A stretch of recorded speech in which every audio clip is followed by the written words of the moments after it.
पूर्णिया में जो घटना हुई है उसने हर किसी को हिलाकर रख दिया है, लेकिन उसकी गूंज झारखंड की सियासत में भी सुनने को मिल रही है। झारखंड के स्वास्थ्य मंत्री ने बिहार सरकार पर गंभीर सवाल खड़े किए हैं और इस पर आरोप प्रत्यारोप का दौर भी शुरू हो गया है। लेकिन वाकई में ये सोचने वाली बात है कि पूर्णिया में जिस तरह की घटना को अंजाम दिया गया है, यह अपने आप में पूरी मानवता पर, इंसानियत पर एक सवाल खड़े करती है। देखिए, हेमंत सोरेन ने भी ट्वीट किया कि दोषियों को शीघ्र से शीघ्र पकड़कर कड़ी से कड़ी सजा दी जाए। ज्यादा जानकारी के लिए इस वक्त हमारे साथ हमारे सहयोगी मदन है।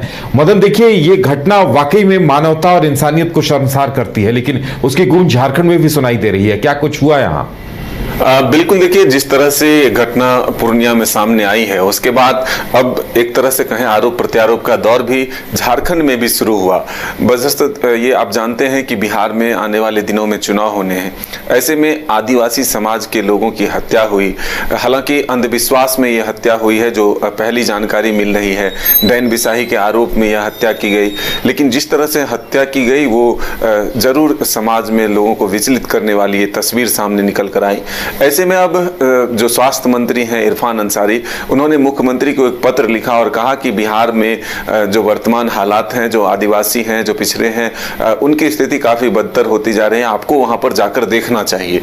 इसके बाद मुख्यमंत्री हेमंत सोरेन ने भी एक ट्वीट किया और उसमें नीतीश कुमार को एक टैग करते हुए कहा कि मुख्यमंत्री जी, आप विशेष तौर पर ध्यान दीजिए, ऐसी घटना फिर दोबारा न हो। और जिस तरह से एक आदिवासी समाज और पिछड़े समाज को, दलित समाज को टारगेट किया जा रहा है, उन पर जो इस तरह के दुराचार हो रहे हैं, इससे बचाने की जरूरत है। एक तरह से सख्त कार्रवाई की आवश्यकता है। तो एक संदेश देने की कोशिश हुई है कि बिहार में आदिवासी समाज के लोग सुरक्षित नहीं हैं। ऐसे में सरकार को पहल करनी चाहिए।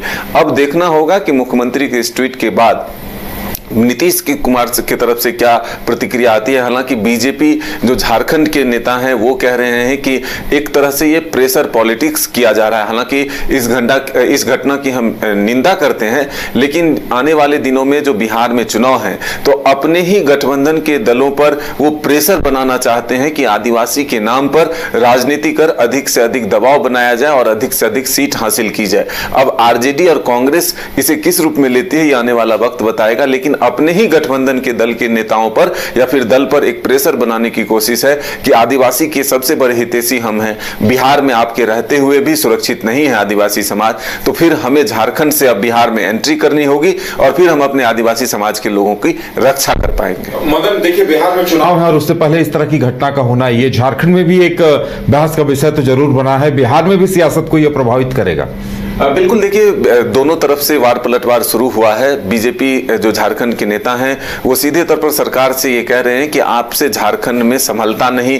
झारखंड में आदिवासियों के ऊपर जो बर्बरता हो रही है, जो एक तरह से महिलाओं के साथ हिंसा हो रही है, उस पर आप लगाम नहीं लगा रहे हैं। डीजीपी विहीन झारखंड बना कर रखे हैं। आए दिन आदिवासी समाज के लोगों पर अत्याचार हो रहा है, ये आपको दिखता नहीं। लेकिन बिहार में हमारी सरकार पूर्ण बहुमत वाली सरकार है और सख्त सरकार है। अगर कोई भी अपराध की घटना हुई है तो वो बख्शा नहीं जाएगा, कानूनी कार्रवाई पूरी की जाएगी, जल्द की जाएगी, त्वरित की जाएगी।